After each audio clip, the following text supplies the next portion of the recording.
Hello students, this is Dr. Kumar Jain, Assistant Professor from Government Law PG College, Bikaner. पूर्व के video में Hindu adoptions and maintenance act 1956 के अंतर्गत adoption जो संबंधित प्रावधान हैं उन्हें कंप्लीट किया गया है, यानी कि धारा 5 से 7। और आज स्टार्ट करेंगे मेंटेनेंस यानी कि Hindu adoptions and maintenance act 1956 के अंतर्गत जो भरण पोषण से संबंधित प्रावधान है उनके बारे में समझें। Let's start with provisions relating to maintenance, and that is from section 18 to 28. यदि इस अधिनियम को देखा जाए तो अधिनियम के अंतर्गत धारा 18 से 28 तक के प्रावधान भरण पोषण से संबंधित हैं। अब जो डेफिनेशन क्लॉज है उसको भी देखना अत्यंत आवश्यक है। It is very necessary to at least listen about और exactly explain about what is maintenance और who is a minor and exactly minor son and daughter, what are the provisions relating to maintenance? Let's start. अगर देखा जाए तो जो धारा B है, धारा 3 का बी, इसमें दो टुकड़े हो रहे हैं, दो क्लॉजेस हैं, section 3B1 and section 3B2। Section 3B1 जो है वह मेंटेनेंस को डिफाइन करता है, और मेंटेनेंस यानी कि भरण पोषण सिंपल है। What is it? Food, clothing, residence, education and medical expenses. यदि देखा जाए तो 3 के बारे में एक आम आदमी जानता है कि भरण पोषण में क्या हो जाएगा? भोजन, वस्त्र और आवास। लेकिन जो अधिनियम है उसने एक और 2 और इसमें बिंदु ऐड कर दिए हैं, प्रावधान एक ऐड कर दिया है, और वो है एजुकेशन एंड मेडिकल एक्सपेंसेस। अतः शिक्षा और चिकित्सा संबंधित जो भी खर्चा होगा वह भरण पोषण में माना जाएगा, और यह डेफिनेशन में डिफाइन कर रखा है। आगे यदि देखा जाए तो धारा 3B की 2, यह अनमैरिड डॉटर को अलग से इसके लिए प्रावधान है। जो उपरोक्त पढ़ा गया है ऐसा लिखा है इसमें, यानी कि जो मेंटेनेंस है इसके अलावा यदि उसका विवाह से संबंधित कोई खर्चा होगा तो वह भी भरण पोषण में शामिल है। अगर इसको ऐसे पढ़ा जाए, the reasonable expenses of an incident to her marriage, युक्ति युक्त जो भी वह होगा विवाह से संबंधित, वह भी भरण पोषण में शामिल। इस तरह से यह धारा 3 की बी का। अब माइनर एग्जैक्टली इंपॉर्टेंट है, जो कि अडॉप्शंस के समय भी वीडियो में बताया गया था, लेकिन लेट्स रिपीट अगेन। माइनर यानी कि वह व्यक्ति, अप्राप्त वह व्यक्ति से अभिप्राय है जिसने 18 वर्ष की आयु पूरी ना की हो, who has not attained the age of 18 years, and this is exactly the definition of maintenance and यदि मेंटेनेंस को देखा जाए, भरण पोषण देखा जाए, तो जो अधिनियम है, क्योंकि देखिए आप कॉम्पिटिशन्स की जब तैयारी करते हैं तो आपको एड वर्बेटम सारी चीज याद होनी चाहिए। और इस अधिनियम यानी कि कौन सा अधिनियम? हिंदू दत्तक तथा भरण पोषण अधिनियम 1956 का जो अध्याय है वह अध्याय 3 किससे संबंधित है?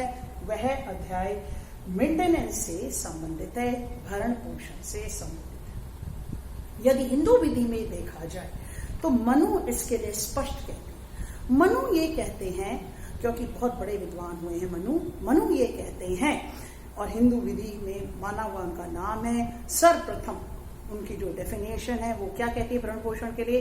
कि एक व्यक्ति का यह कर्तव्य है, यह दायित्व है कि वह अपनी पत्नी, अपने अपत्य और अपने माता पिता, पेरेंट्स, अपने माता पिता का भरण पोषण करे, चाहे उसके लिए उसे 100 भी अपकृत्य करने पड़े। In English, a person is under a personal obligation to maintain his virtuous wife, to maintain his minor children, and to maintain his infirm parents, even if he has to undergo 100 misdeeds. तो यह एक liability है, एक obligation. अगर ये शब्द पढ़ा तो यहां एक शब्द देखा, वो है पर्सनल ऑब्लिगेशन. अगर मेंटेनेंस को देखा जाए तो क्या हुआ कि दो तरह के ऑब्लिगेशन हुए. एक हुआ पर्सनल ऑब्लिगेशन, अतः वह व्यक्ति से जुड़ा हुआ है. तो यदि एक व्यक्ति का यह पर्सनल ऑब्लिगेशन है कि वह अपनी पत्नी, अपने अपत्य और अपने माता पिता का भरण पोषण करे. परंतु यदि दूसरे फेज में देखा जाए तो यहीं इसी अधिनियम में एक और तरीके के व्यक्ति दे रखे हैं, उनको कहते हैं आश्रित. और आश्रित का जो भरण पोषण है वह संपत्ति से जुड़ा हुआ. तो दो तरह के ऑब्लिगेशन हो गए. एक ऐसा जो कि व्यक्ति से संबंधित है, पर्सनल ऑब्लिगेशन, और एक ऐसा जो कि प्रॉपर्टी से संबंधित है. इस प्रकार से पत्नी का भरण पोषण, अपत्यों का भरण पोषण और इनफर्म पेरेंट्स का भरण पोषण, और साथ में आश्रितों का भरण पोषण. इस तरीके से यह मेंटेनेंस का डिवीजन हो रहा है. अब let's see exactly which are the sections which provide the maintenance of the wife, the children, and the aged parents and the dependents. So if we look at it, it is section 18, which is relating to wife. It is section 20. See, I am missing section 19. There is a reason behind, because I am going with the whatever has been said by Manu. तो मनु की कहावत के अनुसार कर रहे हैं. तो धारा 18 पत्नी से संबंधित, धारा 20 अपत्य और उनके उस व्यक्ति के माता पिता से संबंधित है, और जो आश्रित हैं वह उसके 21 के बाद मेंटेनेंस है. अगर धारा 18 को देखा जाए, let's start section 18, that is relating to maintenance of wife, and that is a very important section. Why?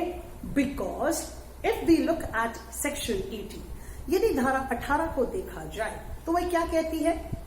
धारा 18 का जो डिवीजन है, धारा 18(1), धारा 18(2) और धारा 18(3). मैं इसलिए ये चीज बताना चाह रही हूं कि क्वेश्चंस में किस प्रकार से दिया जाता है यह ध्यान देने योग्य है. तो धारा 18(1) कब लागू होगी? यदि पत्नी पति के साथ रह रही. धारा 18(2) कब लागू होगी?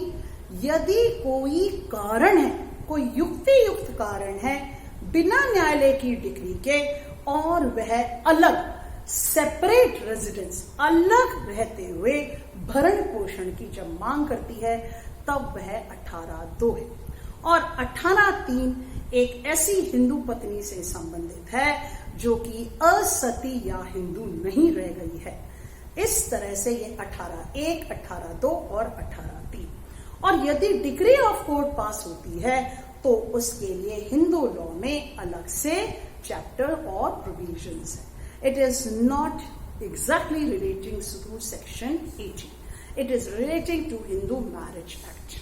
और यह अपन अधिनियम पढ़ रहे हैं, हिंदू दत्तक तथा भरण पोषण अधिनियम. तो डिग्री ऑफ कोर्ट का कोई यहां लेना देना नहीं. यदि 18(1) देखी जाए प्लीज, और एक और आप लोगों से रिक्वेस्ट है कि अधिनियम कब पारित हुआ था, यह इंपॉर्टेंट है, क्योंकि यह क्वेश्चंस में जुडिशियल जो छोटे मोटे जो कुछ कॉम्पिटिशंस होते हैं, एपीपीडी हो सकता है, क्योंकि कई बार हिंदू लॉ नहीं आ रहा है, लेकिन कई जो स्टेट्स हैं वहां हिंदू लॉ का बहुत बड़ा एक हिस्सा है.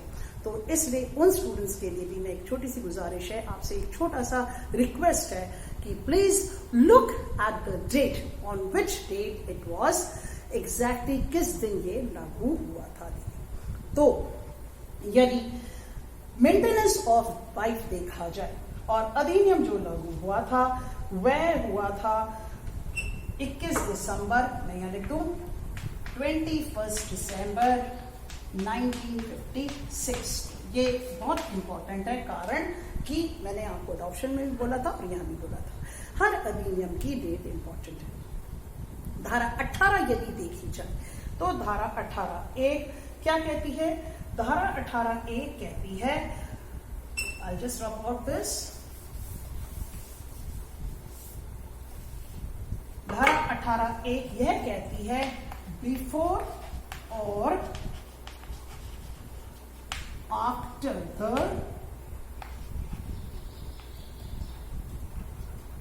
commencement of this act. Fine. Before और आफ्टर। अब इसीलिए डेट इंपॉर्टेंट थी, इसीलिए मैंने उस समय कहा बिफोर यानी कि अधिनियम के लागू होने से पहले, 21 दिसंबर 1956 से पहले और 21 दिसंबर 1956 के पश्चात। तो 18(1) क्या कहती है? A Hindu wife whether married before और after the commencement of this act, ऐसी हिंदू पत्नी, देखो शब्द एक आ गया हिंदू, तो उसका हिंदू होना आवश्यक है, इंपॉर्टेंट पहली कंडीशन। उसका विवाह हुआ हो चाहे अधिनियम के पूर्व या पश्चात, प्रारंभ या पश्चात, ठीक। दूसरी कंडीशन। तीसरी condition, shall be maintained by the husband during her life time, यानी कि जीवन काल, अपने जीवन काल तक वह अपने पति से भरण पोषण की हकदार होगी। और इस तरह ये धारा 18(1) कंप्लीट। अब 18(2) जो उसकी 2 लाइनें हैं, इसी पर क्वेश्चन बेस आ जाता है, यूनिवर्सिटी इसी पर क्वेश्चन बेसिस कर देती है। मैं एड वर्बोटम आपको सारी बात बता दूं। A Hindu wife shall be entitled to live separately and from a husband without forfeiting her claim to maintenance. Hindu पत्नी अपने भरण पोषण के दावे को संप्रहत किए बिना अपने पति से पृथक रहने के लिए निम्नलिखित दशा में हकदार होगी। There are some reasonable grounds on which a Hindu wife is entitled to separate residence and claim for maintenance. This is important. Separate residence and claim for maintenance. यदि वह उसके पति से पृथक रहती है, अलग निवास में रहती है, तो भी वह भरण पोषण की हकदार होगी, यानी कि उस अधिकार को संप्रहत किए बिना वह मांग कर सकेगी। और यह जो ग्राउंड्स हैं, यह गिनती के 7 ग्राउंड्स हैं और इन ग्राउंड्स को अगली उस वीडियो में कंटिन्यू करेंगे। Thank you so much, take care and be safe.